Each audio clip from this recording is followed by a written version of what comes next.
Residential Zone 2 parking does not appear to be working at all, and that's the reality of the situation.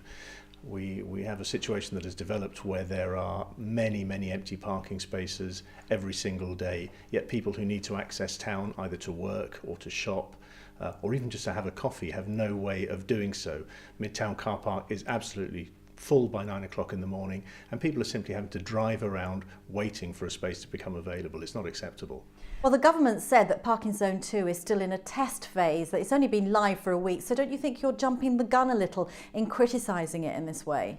I think the government, when they rolled out this programme, didn't say it was going to be a test. I think they have misled people very much and are actually preparing for a U-turn on this.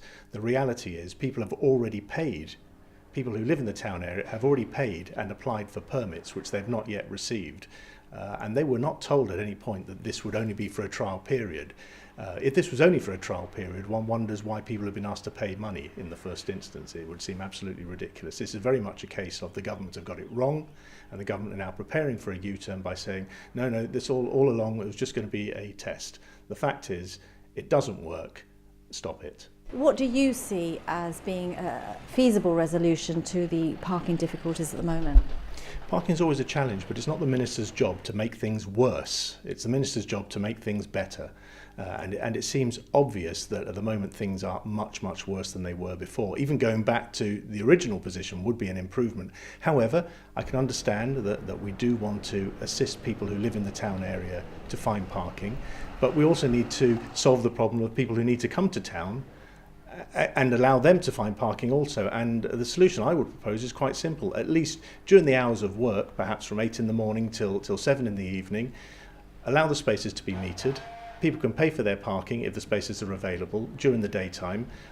Residents wouldn't have to pay for that, and we can share the available parking spaces rather than have hundreds and hundreds, it seems, of empty parking spaces daily. But if meters were introduced, then residents wouldn't be able to park in those areas, so it'd be back to square one, wouldn't it? Well, you're not back to square one because the idea of metering would be to cover the hours of work. So if those spaces are available, if the residents don't need those spaces because they are elsewhere, then those spaces should be utilised by commuters. Now, the commuters will be limited to perhaps 7 o'clock in the evening, at which point those spaces will become available to residents. Do you think the strategic parking plan should be ditched altogether then? I don't think, having spent 4 or 5 years creating it and spent hundreds of thousands on foreign consultants, that they can just ditch the plan. They are committed to it, and there are some aspects of the plan that can work and should be explored further. I'm not denying that.